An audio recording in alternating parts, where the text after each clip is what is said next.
Okay, let me just check my battery. Okay, good. Oh, I want to start us at the desk. Bring up Mark's volume. I see on the D Live. Yeah. Okay. We want to hang out at the desk.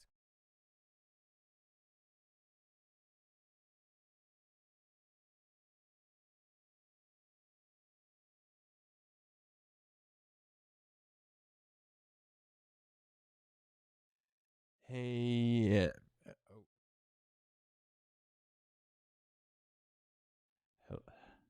Hello, everybody.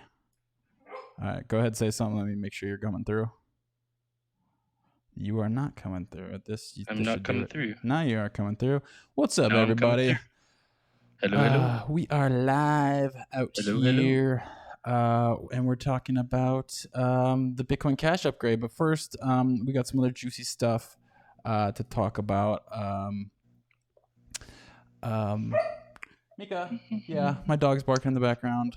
Sorry about that. Need to do that and get in the middle there. Yeah, there you go. Okay. Yeah, so Schnoor Signatures came to Bitcoin Cash. I guess we'll go to here real quick. This is obviously from before the fork. But I think, okay. Now I'm getting the right audio coming through. All right.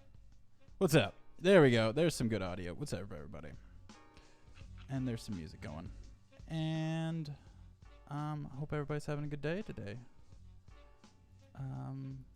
Yeah, what's up, Mark? How you doing today? Good. Yeah, I got some good sleep after all the drama yesterday. Yeah, it was definitely quite the drama. I was very sleep deprived at the time. Yeah, it's early for me, Pacific time zone, and I hadn't slept very well even the night before. So. Gotcha. What signatures? I think they were called Schnoor signatures. Let me see. Schnoor. Yeah. Schnoor. Signatures. Yeah, those Schnoor signatures. So there you go. Yeah, so yesterday's upgrade went fairly smooth, I'd say. There's definitely some unexpected things going on during it. If you were tuning in live, when I was streaming, I wanted to get some BCH devs in during it, but we were dealing with what was going on. It was not a catastrophe by any means. So, but first, Mark, did you have some juicy new spicy stuff for us? Spicy? No. I'm looking into some things, but nothing thing I want to talk about right now. Okay, sounds good. No problem. Yeah. Okay. Follow my Twitter account. There you go. Follow his Twitter account. Let's switch to this other one, and then you kind of see.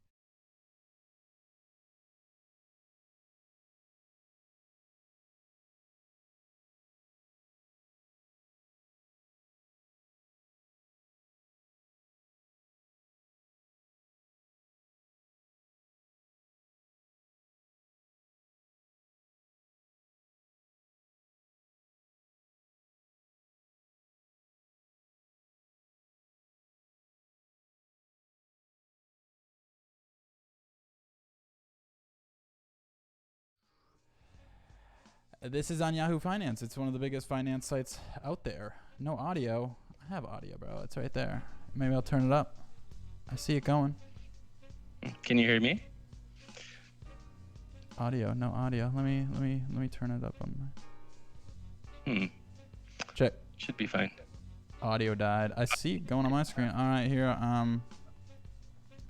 I'm gonna stop and start. I'm checking audio. Audio works again. Okay, not sure what that was about. I think it was just on my end. I was turning stuff up and down. Okay, let me make sure our stream is still gonna be live. And other screen setting doesn't have audio. This one does.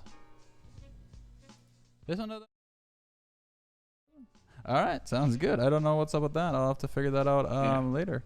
On DLive, saying it was out when you switched screens. Yeah. Okay, sounds good. I guess we'll just stay on this screen. No fancy desks today. Anyways, yeah, Kristin Cash is an awesome new Bitcoin Cash wallet.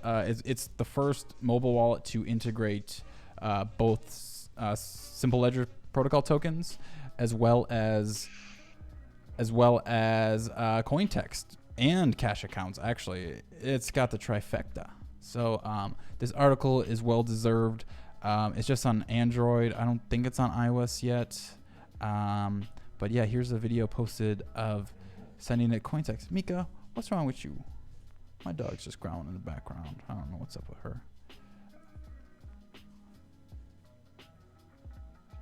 So this is a Kristin Cash? Yeah, this is Kristin Cash. So you can connect to your contacts, and then it'll put in the phone number right there. And then... Interesting. And then I've never seen it in action, actually. Yeah. And then it's cool to see. Send coins. And then you got it right there. So there you go.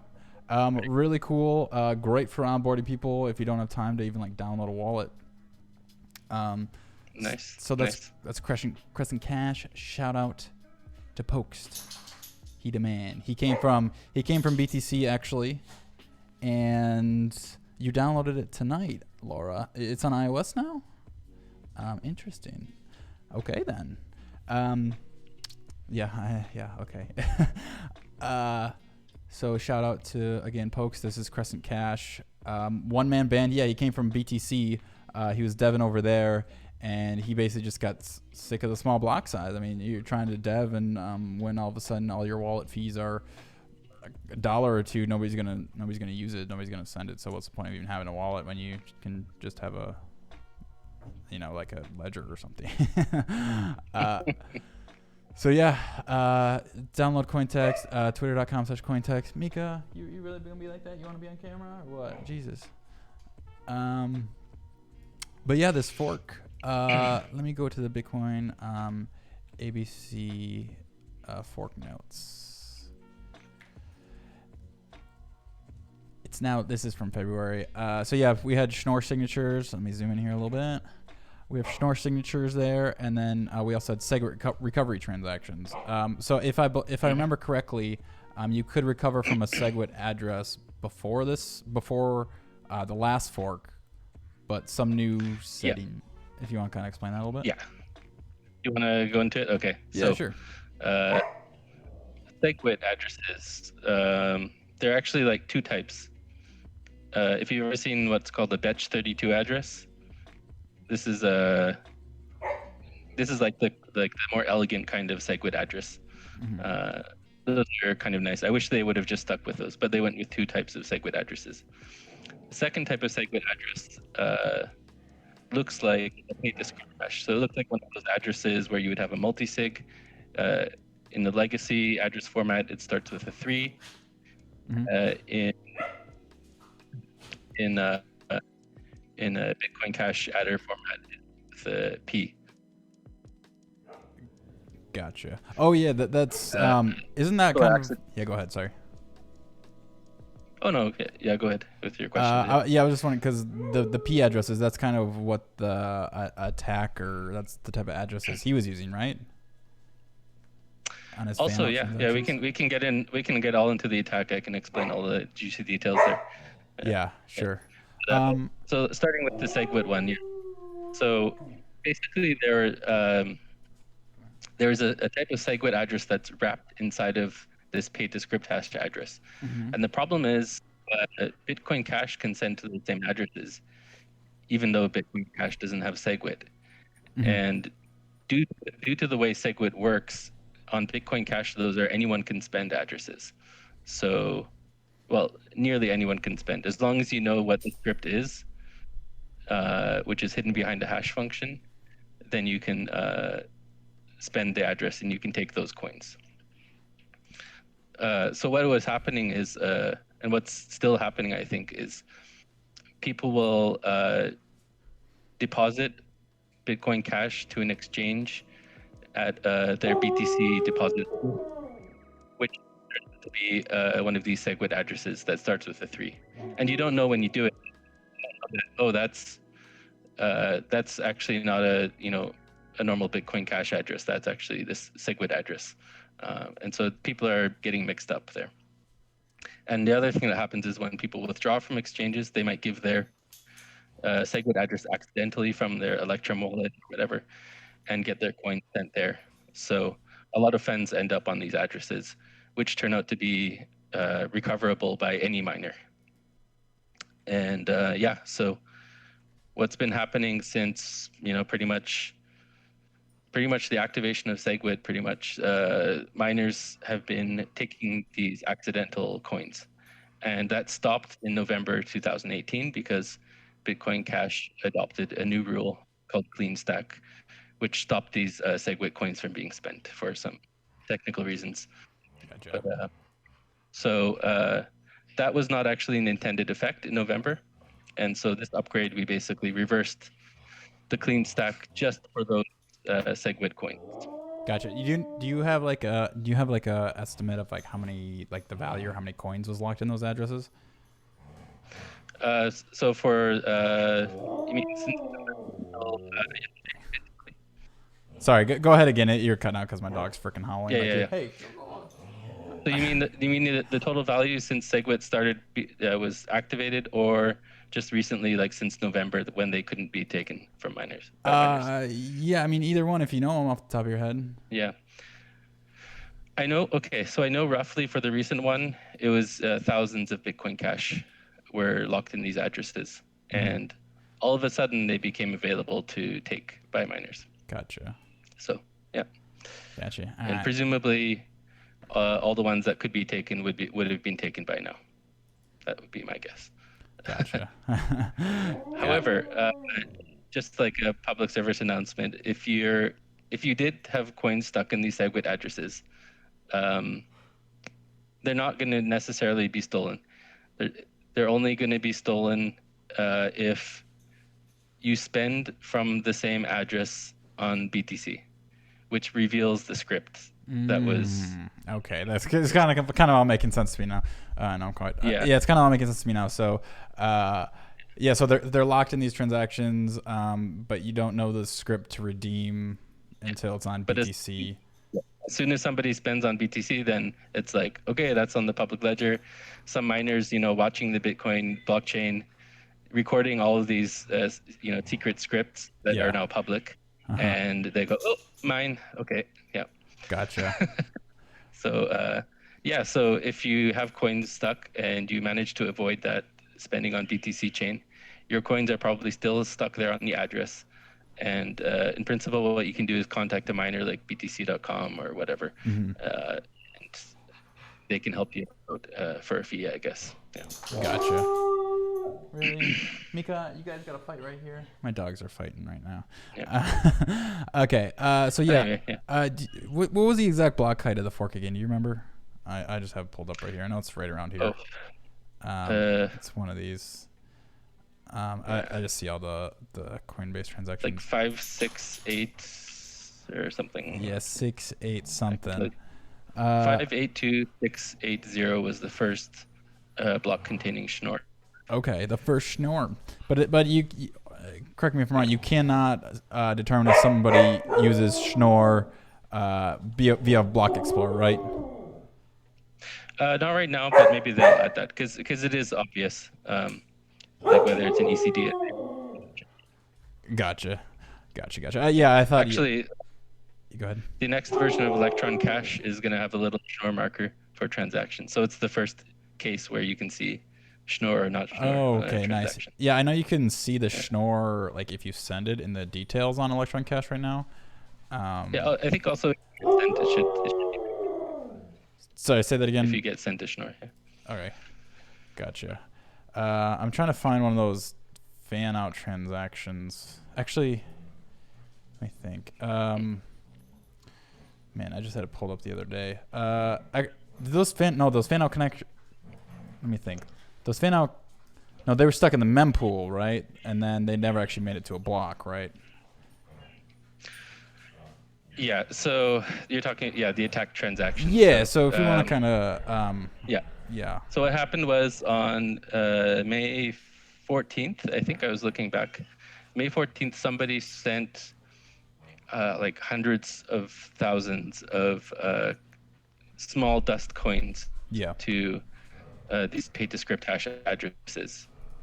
And at the time, nobody would know why that was happening. It's just, okay, somebody's doing some weird shit on the Bitcoin Cash blockchain, whatever. And then like a few blocks after the upgrade, all of a sudden, Bitcoin ABC nodes suddenly couldn't mine anymore. And what the error message was, it was saying, okay, I can't make a block template. Like I can't assemble a block properly because the blocks that I'm making have too many signature operations in them. Or there's this estimate called SigOps, which tries to estimate the number of signature operations in a block. And there's too many of these. It violates the consensus rule. So I'm not going to mine. That's basically what the Bitcoin ABC nodes were saying. But like no further details about why that was happening. So this was like, okay, what's happening, and is this related to the upgrade? What's going on? You know, and I think within like half an hour, we'd found these weird transactions that were spending all those coins that were made yesterday or the day before.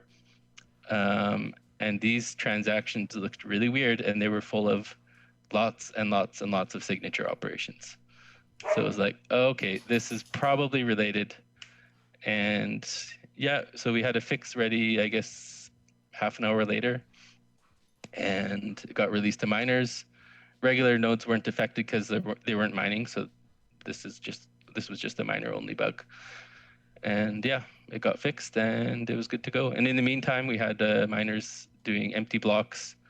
They could also mine on Bitcoin Unlimited, that kind of thing. So yeah, minor disruption. Yeah. Yes. So related to the upgrade. So if you've been following the news on this, you'll know that this was related to last upgrade actually, and they just sat on this bug, this like little disruption, and they just sat on it and waited until this upgrade was happening. Yeah, that's kind of one of the more interesting parts to me is like they literally just did this to try and cause like FUD, I guess you could say. It might not completely be related. It might just be related to the fork, but there was a $50 million short put on BCH on Bitfinex. And I mean, people could have just bet that it was going to go down because, you know, hard fork and people could have been unsure, but it could have been coincided with the attack or not. Either way, yeah, I was doing this live, and I mean, Bitcoin Cash dropped like $10, and then I mean everything pumped a little bit later. So, long story short, whoever was short and pumped got a wrecked. lot. Yeah. So thanks, guy. Yeah. But now it's back pretty much where it was before, right? Yeah, 400. So. Yeah. It basically had no effect on the price. So, but yeah, I'm still trying to find this freaking transaction. I should have pulled it up earlier. Yeah, obviously the transactions that were actually used during fork time were dropped like completely. But again, if you have it on hand, please send it over to me. I'm going through my history right now. You mean examples of these giant transactions? Yeah, actually, I think I found it here. It's loading right now, which is a good sign. So yeah, I think I found it. Should be pulling up Burnout. Yeah, here we go. So yeah. Is this on? This is mined, hey? How many inputs does it have? I can't quite see. It's like 1,334 or something. Yeah, 1,334. Yeah. Okay. Yeah. But yeah. So this was actually mined, actually, wasn't it? Yeah. First scene. Okay. Wait. Yeah. This is before. So. Yeah. I thought this was the fan out. So this was actually mined. Yeah. Yeah. It looks like one of the attack transactions, indeed. So yeah. So if we go to this address, or this is the address, I suppose. So if you go to the address, these are a bunch of fan in. So yeah, all these transactions have a bunch of SigOps. So here you go. Yeah. So this was them preparing for it. This was the day before the fork. Really, guys? Jeez, man. Okay. So yeah, you're seeing many spends from that. Maybe those are not the attacker transactions. So the fan out would be the attacker preparing. Yep. But the one spending them, that could actually be Collin cleaning them up for us. Right. Okay, that makes sense. So see how many inputs they have. we'll check out. So yeah, this was today actually. Okay, that's Collin. Yeah. Oh yeah, so 100 That's inputs. less. Yeah. Okay. Yeah. Okay. By the way, if you're wondering, Collin made a nice post on Reddit. If you're wondering why the BCH mempool is clearing out slowly, it's because of these. They have so many sig ops in them, you can only fit a block, so it will take like 4 days for them to clear out, and then it will be back to normal. Mm-hmm. So yeah, there's some like limit with the amount of sig ops per block, right? I think actually I remember now. It's per megabyte though, or something, right? Yeah. It's kind of weird. It's like for 0 to 1 megabytes you get 20,000, and then for 1 to 2 megabytes you get double that. You get 40,000. It's like a weird step limit. Gotcha. It's a really dumb system. Like everyone who's looked at the SIGOPS counting system, they're like, "Wow, this is totally retarded." But did Satoshi put it in? Probably actually. It was probably Satoshi putting it in as a defense against denial of service, like the same as when he limited script size, the size of numbers in scripts, all that sort of stuff. Like he made some commits that were like, I'm just making some miscellaneous changes, guys, but it was actually like a soft fork. Gotcha. Yeah. But 2010 Bitcoin soft fork is just Satoshi changing the rules, I guess. I don't know. Yeah, it's not like he wasn't like making hats or anything to convince people to do it. Yeah. Yeah. So yeah, we can kind of go into the attack here. So CoinSpice, I wrote an article about it. So yeah. This is from Collin's wallet, I'm guessing, right here. I can't quite see. Yeah, developer swipes. Yeah, that's Collin. Yeah. Yeah. Here, I'll make it a little bit bigger for you.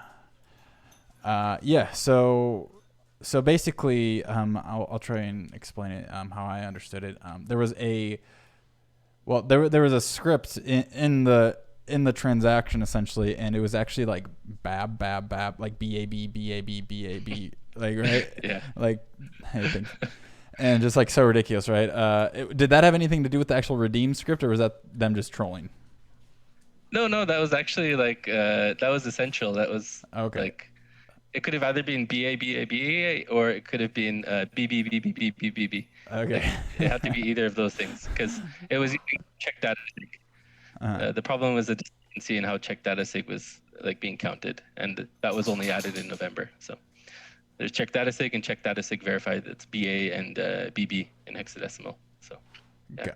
Okay, gotcha. Yeah, it's hexadecimal. Okay, that makes sense. Yeah. I mean, it's funny though because they shorted on Bitfinex where the ticker is BAB. So. Okay. Yeah. Coincidence. There. I mean, they might have shorted. I don't know if it was them or not, but still, it's kind of funny.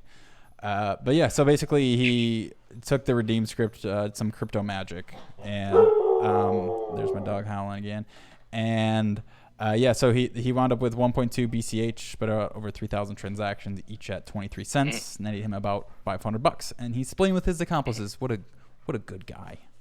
What a good guy. Yeah, let's check out that mempool. And there's nothing to be concerned. We do have a larger mempool than normal, but yeah. And zoom out on the timeline there. So like probably 2 days. Yeah. So it's going down. Yeah. It seems it's going down. I thought, okay, all right. Yeah. So this was. Scroll down to the bottom graph, the third graph. Yeah, there you go. Oh, okay, that's good. So a little bit faster than 4 days. I was extrapolating based on the very first part that it was really slow. Now it's kind of accelerated. Okay. Yeah. Cool. So this was obviously the fork when the blocks were coming in slow, and empty coming in for a while and slow, so the mempool was accumulating. Yeah. Yeah. And imagine having to wait more than 2 hours for your transaction to confirm. Who would use continuously? Crazy. Right. Am I right? Yeah. You're right.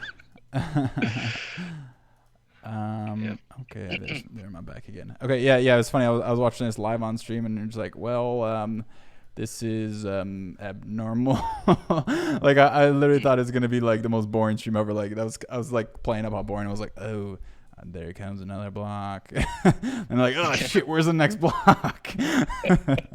Yeah. And actually, that's I believe those the majority of those transactions may have been the attacker actually. Okay. Because if you look at the slope of the normal activity. No, you're right. Yeah. You're right, because we were watching it, and it was going up, and I guess he was paying higher fees. Yes, he was paying higher fees. Yeah. Okay, I mean, obviously it didn't go through to the miners or anything, but because I remember watching it, and like the mempool just completely dropped. Like this peaked at what, like 17 some megabytes about, and all of a sudden we were watching on stream, and all of a sudden it just dropped without any block to like coincide with that amount of size. So that was really interesting, and I was super confused at the time. But I think we slowly figured it out during it. But and then there was that amount of time. I guess it was 12 to 2.5 hours. So Collin was on he was on it 2.5 hours, and he took all the transactions. So I mean, obviously these are all Collin's, and they're all 1 Satoshi per byte. So normal transactions will go through. I think he did a little bit more, like 1 point something. I forget what it was. Okay. Oh yeah, 1 plus. Yeah. But what actually, there's something interesting, which is I'm not totally clear about why did the attacker transactions get cleared out from the mempool. And actually, I suspect it's because there's actually a per transaction SIG-ops limit as well, and they violated that. So they shouldn't have actually been in the mempool in the first place because of how SIG-oppy they were. So once people upgraded their node, and in this case, this is Jochen Huneke's, however you pronounce that, his mempool thing. And so if he upgraded his node and it suddenly kicked those out, then that would be when he sees the drop here. And so Jochen, that may be what happened there. Okay, that makes sense. So I'm not totally clear on that. Gotcha. I'm gonna find the hot fix here real quick that was put in. But it was pretty quick that you guys really got that through. Let me find it real quick. So it went out to miners quite quickly. Everyone was on the ball. Like, actually, like I said this in other places. Like, thank you, attackers, for choosing a time when literally everyone is at their computer, like attentive, ready to respond. Right. No, that was. Thanks. Yeah, that was really. No, it's a good point. Yeah, he was like trying to like FUD, but it's like literally the worst time to do it if you're trying to like actually mess with anything. Like, almost got it here. But it was just one thing, right? It was just one little line of code that kind of slipped through the cracks. Yeah. I didn't look into all the history of how the code happened, but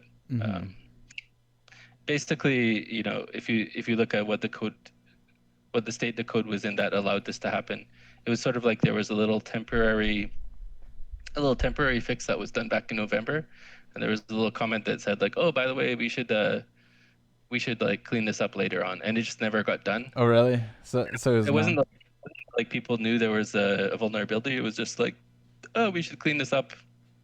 Yeah. And people were busy, I guess, and forgot about that. And it turned out actually this cleanup really should have been done. It would have stopped this. Right. And so I mean, it seems like it's just something simple, but I guess I don't really know how Devin works. But I mean, it just kind of falls through the cracks like that, and you don't think it's exploitable, but I guess it is. So Bitcoin is a very big code base, and I've been starting to work on it recently, like so I helped out with the Noir Signatures implementation, if people don't know. And so I'm starting to get to know the code base more, and I'm starting to work on it more. And it's very complicated. There have been bugs on all Bitcoin implementations, and very serious bugs. Mm-hmm. Things do fall through the cracks, and let's see. I did have a question for you from Reddit that somebody asked, are you working on Schnoor for op check multisig to be ready for November? Oh yes, I am. Yes. So yeah, we can talk a little bit about Schnoor if you want. What's going on there? Yeah, I don't know sure. if you want to get into that now, Yeah, sure. I was gonna pull up but I am my own Schnoor. good with the whole attacker thing right now. Yeah, Yes. I think we covered most of it. Yeah, if anybody has any questions, feel free to post them in the chat. And I see all you guys out there. So, yeah, Joho was obviously on the ball. Yes, he was on the ball with his mempool for sure. Oh yeah. Oh yeah, and then somebody also said in Reddit that they really like your voice and you're the Bob Ross of Bitcoin developers. And he said, and here we have some happy lines of code. We have some happy little signatures. Some compact signatures. Wonderful. Oh, that's great. Yeah, I mean, I'll show how to send a Schnoor real quick. It's super easy. Yeah. Yeah. So you must be running. It's not like official release, right? This is the developers release, right? Yeah, I downloaded yesterday. It's 4.0.3. Yeah. But last I checked, it was not out. Let's say. Yeah.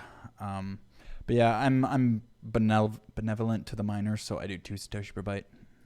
Shout out. Ooh, good boy. Jackson will be happy. Yeah, exactly. But yeah, I mean, this is literally all you do to put Schnoor, and you just go into preferences, click transactions, and then you enable Schnoor signatures. And so I'm guessing it's going to be the same way on the regular mainline version. But literally, I can just do it right now. I'll just send $5 to myself. There we go. Not encrypted because. Beautiful. And then I confirmed, and then we can check the details out, and you will see right there. Sorry, it's a little small. But look at all the, yeah, look at all the inputs. I think they just I think it's a bunch of no, this shuffle's not on. It might have been just a bunch of donations yesterday from people donating my Schnoor. So yeah. It was nice. But yeah, you can just see it says Schnoor signed right here, and then each one of the inputs is signed via Schnoor. So yeah. And so yeah, I mean, if you didn't know, Schnoor basically helps hide multi-sig signatures and make them look like regular transactions. So that's pretty neat. So yeah, if you're a business and you have a multi-sig and you don't want people to know your business and kind of fit into the crowd more on the public blockchain, you just use Schnoor and nobody would know. Yeah. Not actually available in wallets right now to do that, but with the current consensus rules, anyone can do that and add that to their wallet now. So nice. Yeah. I bet you Kristin Cash will do it. Maybe I'll add that to Electron Cash. Yeah. Yeah, probably it'll be Electron Cash first because it's like the Swiss knife of Bitcoin Cash wallets, you know.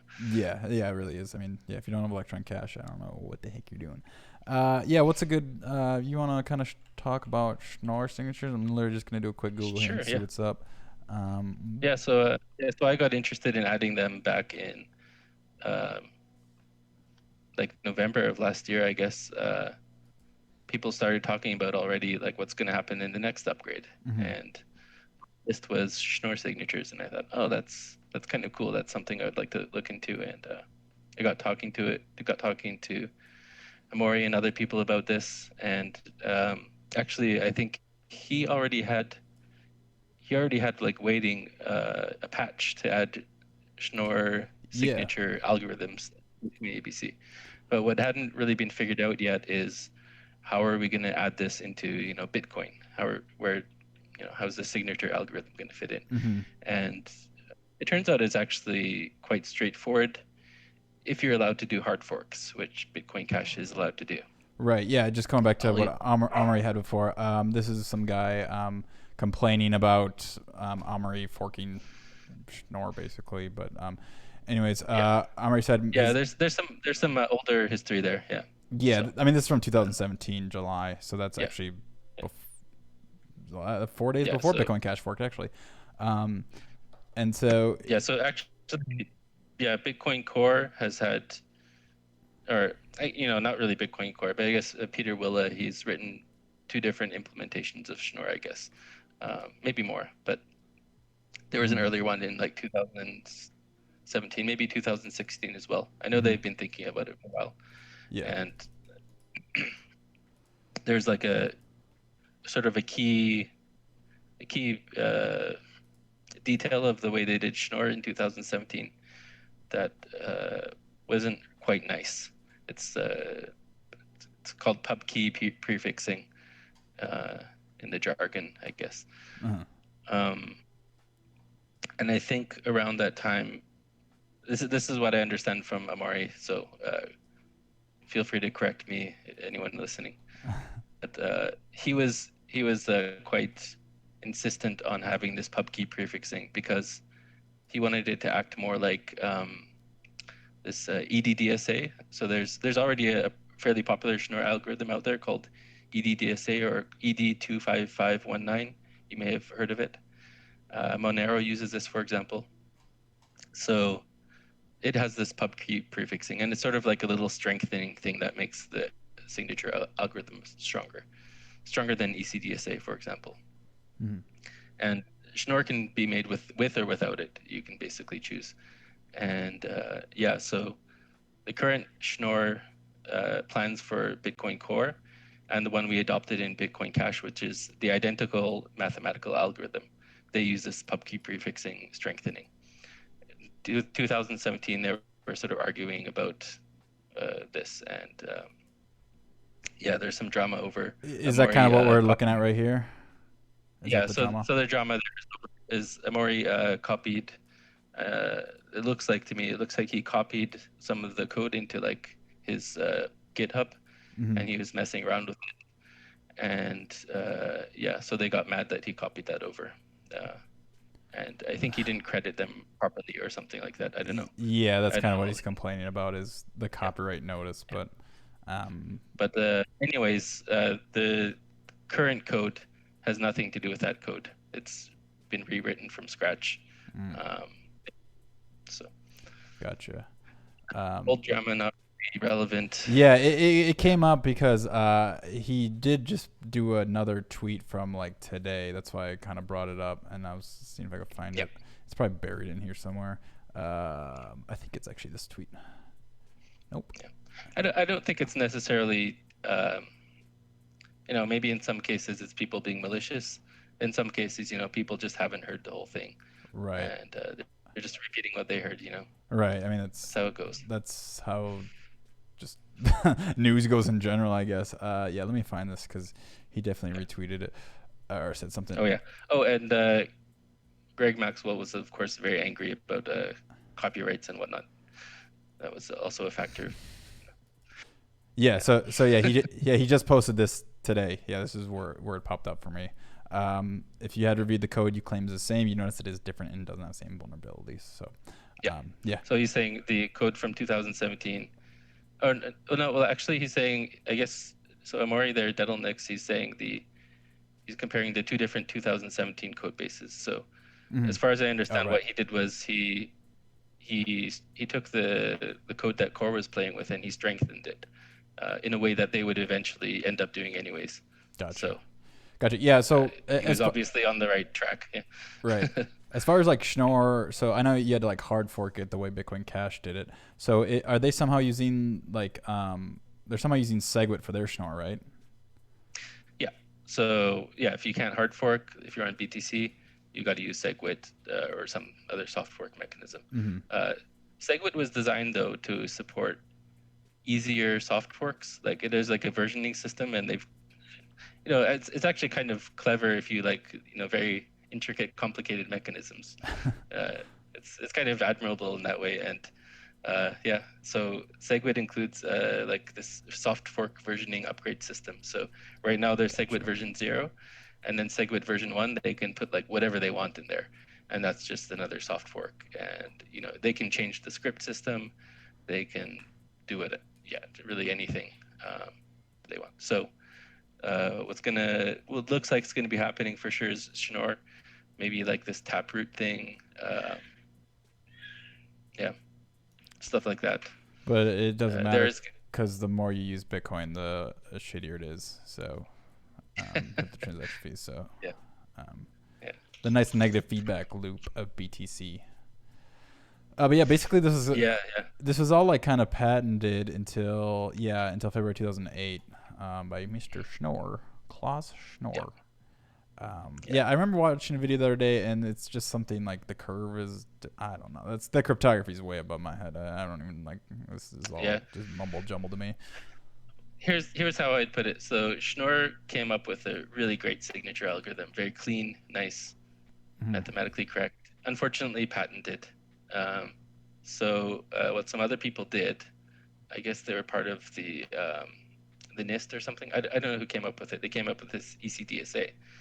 And ECDSA is like sort of this weird bastardized version of Schnoor that's just different enough to escape the patent. And they had patent, wars over this, like lawsuits. I think the fact that ECDSA was so similar, but it's basically been sort of like bastardized and like kind of ugly. Like they can't really prove the security of ECDSA actually. Whereas they've done it for Schnoor. Even today they haven't. So, yeah, apparently not. Yeah, it's like everyone's like, it's probably secure, but like in Schnoor they're like, oh, we've proven it, like really, based on this and this and this, it's secure. And ECDSA they're like, yeah, it looks pretty secure. All right. There you go. So, guess which one became popular? The non-patented one. Right. That was of course. Kind of crappy. Of course. Yeah. Of course. So I'm guessing Satoshi just like, I don't know, just yeah. So ECDSA was like even more. I guess my question is, when did like what other applications was Schnoor / CSA, whatever our acronym goes, like what you said there was like a war and ECDSA kind of won, like for what applications? I mean, for anyone doing open source stuff, right? You would be using ECDSA, of course. But I think it had already become popularized before then, because everyone was just like, yeah, we're just going to choose the non-patented one because it's pretty much as good. Right. I guess Satoshi never said this, but I would guess the reason he went with ECDSA is it was available in OpenSSL, which was a nice, easy to use library at the time when Bitcoin was created. That's what he used. Gotcha. So it had ECDSA, and he was for doing elliptic curve cryptography, and that's the one he went with. Yeah. Gotcha. Yeah, I guess were these kind of the only two things in this upgrade? Were there other small things, probably other bug fixes and stuff that aren't very technical? Oh yeah, well, for the Bitcoin Cash system, these are literally the only two changes that were made, like the consensus upgrades. Gotcha. For each node implementation, they're going to have their own set of bug fixes, improvements, and whatnot, optimization, all that stuff. Yeah. Gotcha. You're working on the check multisig, right? Is there any other do you know of any other plans for the next fork upgrade? There's another thing I'd like to get in, which just going back to the multisig thing. So yeah. If you were to go into Electron Cash and open a multisig wallet, if you have one, not on this computer actually. Yeah, if you go into the preferences dialog and you try to turn on the Schnoor, I think it should be disabled, because those wallets can't use, or those kinds of addresses can't use Schnoor signatures. Gotcha. And the reason that I would recommend people just read the documentation. There's some weird quirks with multi-signature opcodes and whatnot, and we just didn't want to do something complicated at the time. Sure. But I was promised private multisig, and now I'm not getting it till November. Yeah. No. So that's actually separate. So that's entirely separate. So private multisig is like hiding under a single address. Yeah. And that's possible now, like today. So actually, if you open up my Twitter. Yeah, I'm on it. The sweary one on my top. I have a different tweet on top. What's up with the banana? Oh, just like it's like my lightning symbol, Okay, yeah. I mean, obviously spice, but banana. I mean, it's a good source of potassium. Okay. So if you scroll down, the Schnoor signed the block chair thing there. This one? So yeah. Well, look at the tweet. Oh, okay. Sorry. So I'm just saying, like, okay, here's this transaction I signed with Schnoor. This could have been many different things, or it could have just been me sending a transaction to myself, and you'll never know. So these secret signatures, they're possible today. I know exactly how to do them. I could have done one, or I could have not. Yeah. So I don't believe you. I can't prove it. Schnoor. Yeah. So the multisig, the object multisig thing. This is for the older type of multisig wallets. They use a different opcode, and it's kind of messy and ugly. And Schnoor doesn't play nicely with it. Like just if you insert it the way we did into CheckSig. Mm-hmm. So we need to be a little bit clever about how we introduce it there. And I know exactly how this can be done, and been talking with other people about it. We think we have a good way to do it, but gotcha. Yeah, that doesn't affect. Oh yes, this is a good one too. This is a good tweet. Yes. We do have a question in the chat. You talk about tech debt. Do you foresee maybe dropping the ABC client to BCHD or some other implementations? Isn't C++ tech debt by itself first? Isn't C++ tech debt by itself which? First. I'm guessing he's asking, doesn't C++ have its own tech debt? No, I wouldn't say so. Like, no, C++ is a fine language. There's nothing weird with the way that Bitcoin uses C++.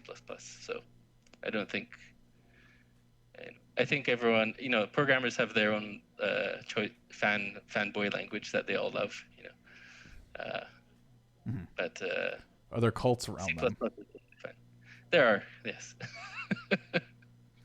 Such as the internet.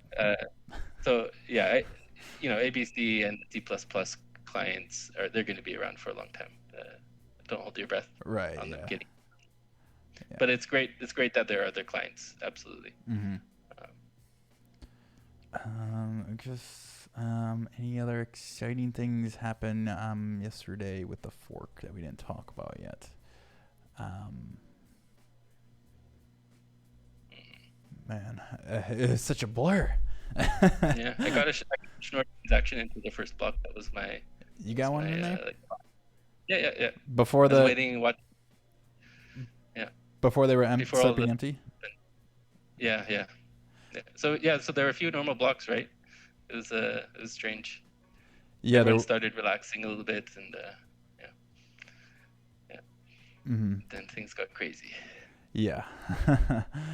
Because I like put a Schnoor out on my Electron Cash, and I was just like waiting for it to confirm for so long. I was like, come on.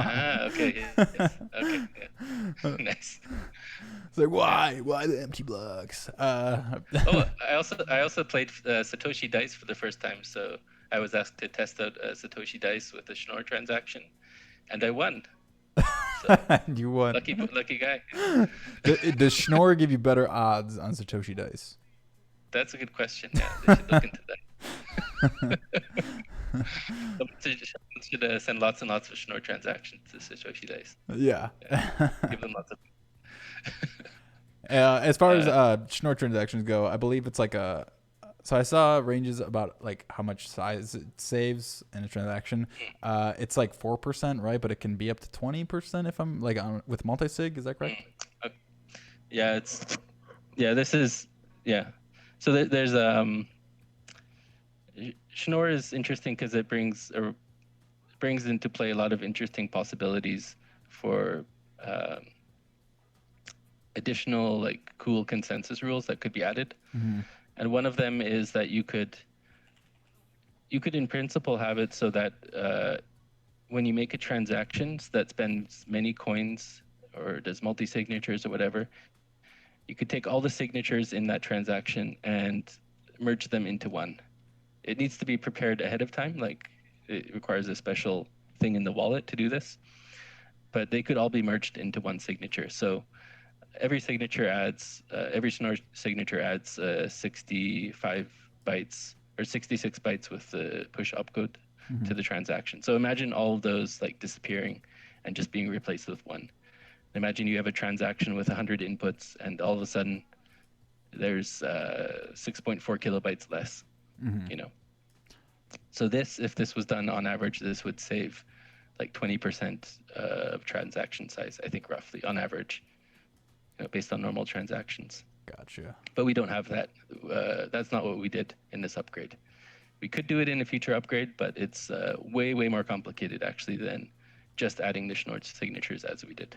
Gotcha. So basically this time we just wanted to get them in easily, cleanly, and that was the main goal. Sure. Gotcha. So yeah, there's a 4% size savings as is right now. Gotcha. Yeah, so this is the price chart from yesterday. Yeah, so I think fork price started like around here, and then yeah, it dropped down to here when all like the empty blocks and stuff were happening, and then and then they got wrecked. So so yeah. I mean, because I at the time I had a little price chart on the side of my screen, and all of a sudden I was like, it's going down. Like, it's like, gotta keep the energy up. I think I didn't even have time to look at the price until things were kind of over, and then I saw like, whoa, it's going up. This is awesome. Yeah. We did it. Guys, direct, sweet. Okay, yeah. Yeah, that's funny. Yeah. So any other questions from the audience? Yeah, feel free to throw them in. We're gonna wrap this up here probably within like 10 minutes. So if you got any questions for Mark, please throw them in. So so yeah, these are like the Segwayed type addresses, right? That you were talking about earlier. Instead of having a 3, they have the P in front of them. This is from the well, those are pay descript hash. Yeah. Okay. Sorry. Yeah, that's what I mean. Sorry. Yeah, this could be multi-signatures. They could be these crazy attacker scripts. They could be Segwayed addresses, or they could be cool stuff like Carol from Poland came out with this last will plugin. That's pretty awesome. You can have these really complicated scripts that like encumber their outputs, and those also hide inside these pay descript hashes. Gotcha. So yeah. Gotcha. And Collin threw him back to a regular address. How many we got so far? I guess he had some in there before. Was that? So Joshua Green. So Josh Green makes Bitcoin Verde. That's a node that many people probably haven't heard of. Yeah. I brought him up yesterday. It was the first I heard of him. Yeah. So it's a sort of new on the scene. They've been kind of hiding, but I think Joshua Green is talking more, and I think he's getting more confident about the stability of his node now. So people should look into that. I think it's interesting.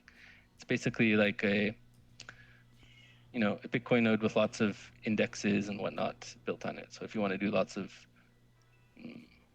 blockchain indexing, block explorer type things, I don't know what exactly you can do, but yeah, that could be interesting to look into. Yeah, this is him posting this right here on Reddit about his stuff. Written in Java, also, I think, if I'm right. Yep, for Java. Yeah. But yeah, I was looking at Cashcoin.dance, and his nodes didn't really come up there yet. I'm guessing they're under the under the other. Yeah, I'm guessing they're under the other. So, where did it go? But yeah, this is kind of above my technicalities, but a new node implementation. Yeah, I saw someone, I think it was Omri, saying, good. I mean, it was a good thing that we had a BU, I guess, without the bug in it, but it's kind of one of those things that would have been fixed with just like more manpower on ABC anyways. So it's like, it's kind of this discussion. Yeah. It's this discussion of, do we like get more nodes and like spread out our manpower? Or do we like focus on one and make it the best one it can be? So, I mean, that's kind of like a philosophical one at that point. But yeah, Josh in the chat, Josh Ethelthorpe, if you're familiar, he says, any status update on the BIP 157, 158 work? Oh, okay. So Josh wants me to add BIP 157, 158. This is like neutrino wallet support. Okay. People have heard of neutrino wallet. He's trying to get me to add it to Bitcoin ABC, and I've been working on it. So it's coming, Josh. Don't worry. He says the plugin author released a new script today too. Oh, so that's Carol, I guess. Yeah, he was working on something else. some cool thing. I forget what it was. I don't know. I haven't seen that yet. That's interesting. Gotcha. Yeah, you can throw the link in there, Josh. I'll put it up. Chomos says Mark had an old video doing atomic swaps from BCT and BCH, BTC, which I thought was awesome. Is that still being worked on? Yes. Okay. Yeah. So before I got into the whole Schnoor signature thing, I was working on a little like fork of Electron Cash that can do atomic swaps. So this doesn't use anything particularly like special. That it uses stuff that's been added in Bitcoin since a while. Check, lock time, verify. And you can do atomic swaps between different Bitcoin-like things. So you could do Bitcoin Cash and Litecoin, or Bitcoin Cash and Zcash if you wanted, or Bitcoin Cash and Litecoin, this kind of thing. So just as like a little project, I made an atomic swapper between Bitcoin Cash and BTC. Nice. But I would like to get back to the atomic swap stuff. Actually, there's an interesting link with the Noir Signatures, which is with this whole hiding idea, which is you can use a Schnoor signature to hide a payment channel, and inside of a payment channel you can make an atomic swap. And when you finish everything, you can close it out, and it looks like just another transaction. So if you were to look at the atomic swaps that were made by the thing I did last year, they're very public, and they involve this hash lock secret that's unique to the atomic swap, and it goes on both blockchains. So anybody looking at the blockchain will see like, oh, that's an atomic swap. Like, it's immediately clear, and then they can say, okay, who did they swap with? And you can look at the other blockchains and you can find this unique identifier, and you can say, okay, you swapped Bitcoin Cash for BTC. That's totally public and obvious.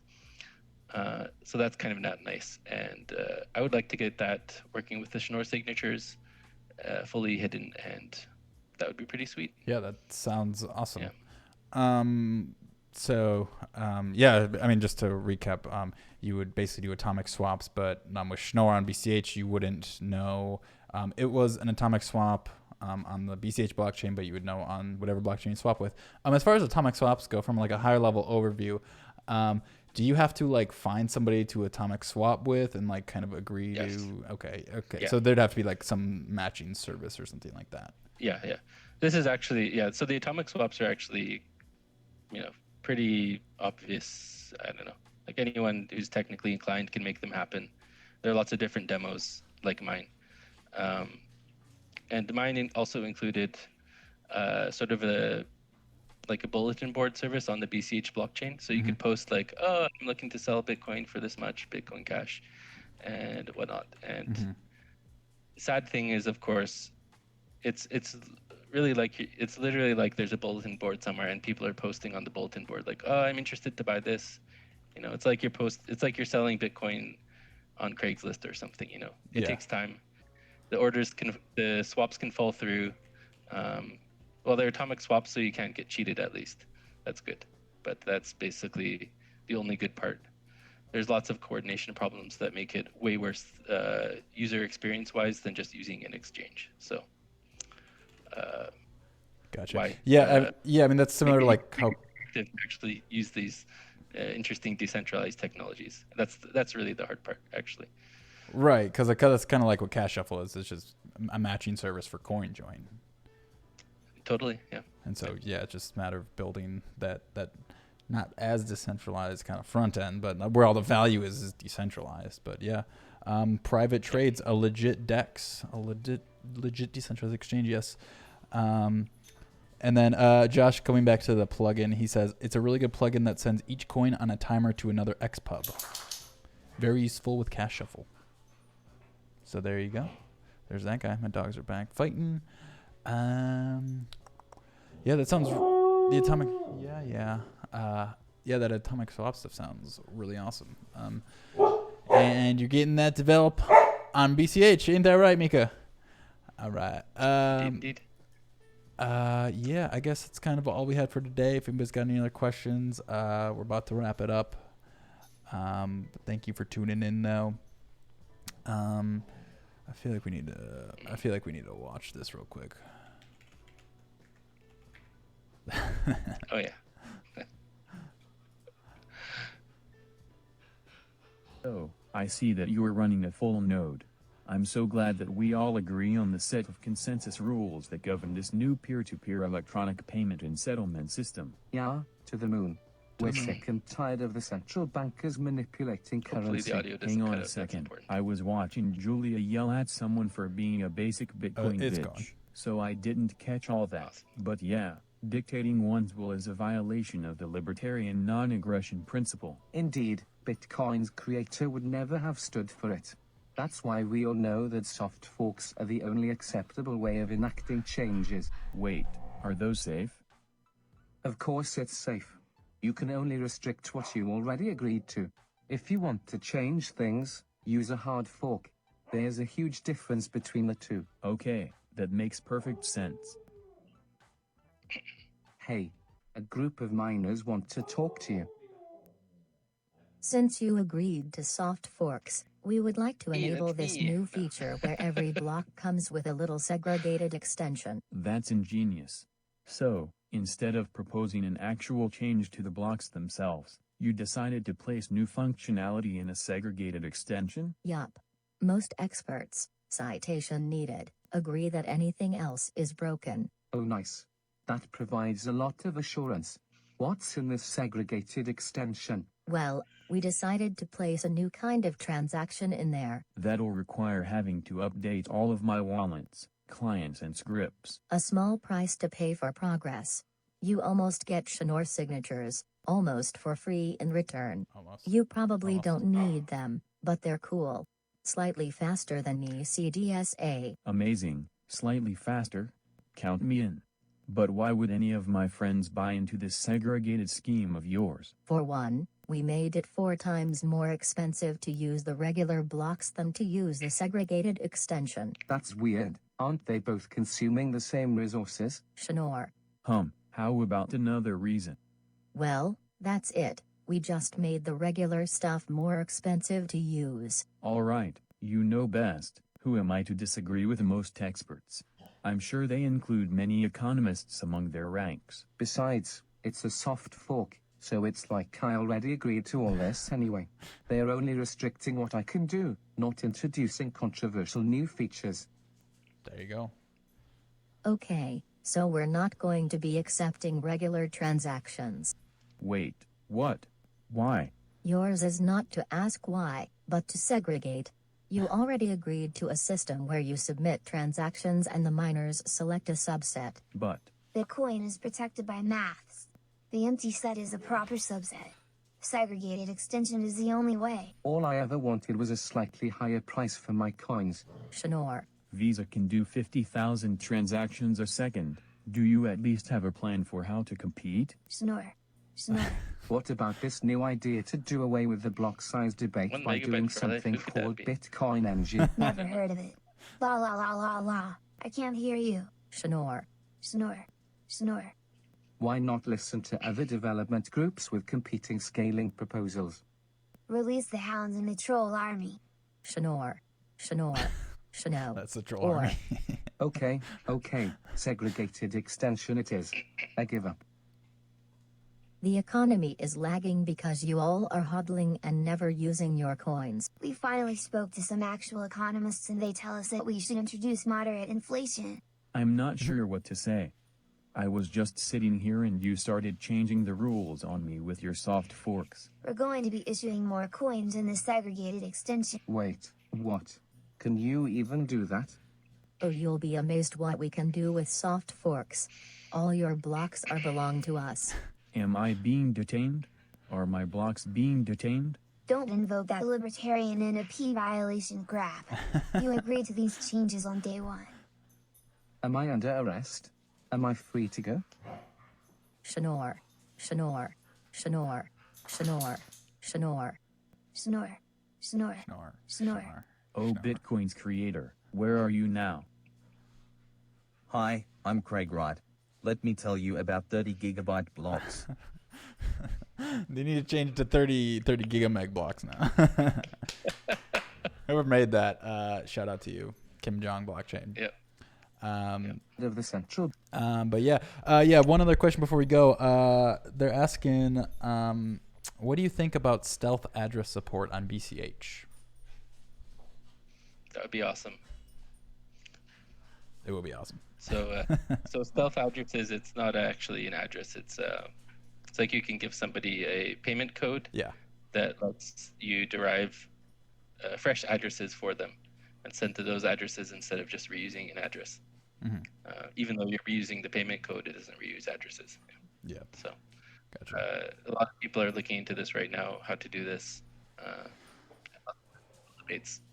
It's good times. Yeah, actually. Schnoor Signatures, cool and slightly faster than ECDSA. I forgot to mention that they're slightly faster also. Yeah. so they validate a little faster? Yes. There's this thing called batch validation that you can do with them, which, like if you have 100 signatures in a transaction, you can validate them 3 times faster. So that helps scale. Did I just hear Schnoor is 3 times faster? In that case, maybe not even 3 times faster, maybe 2 times faster for that case. I have to look at the numbers again, but gotcha. Yeah. It depends a lot on the circumstances and yada yada. Gotcha.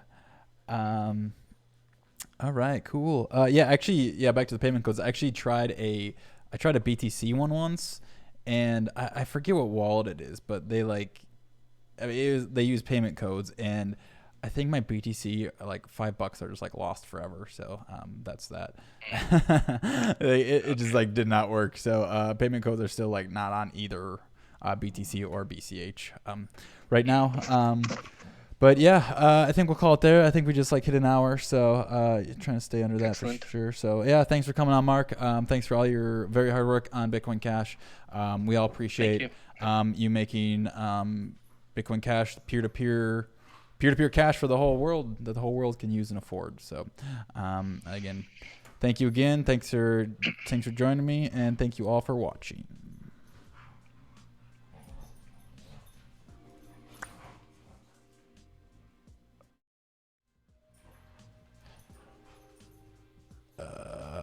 So I can still hear you. I cannot still hear you, though I have this audio set up. So I just have music. Oh, the people can still hear me though. Yeah, what's up, everybody? All right, see ya.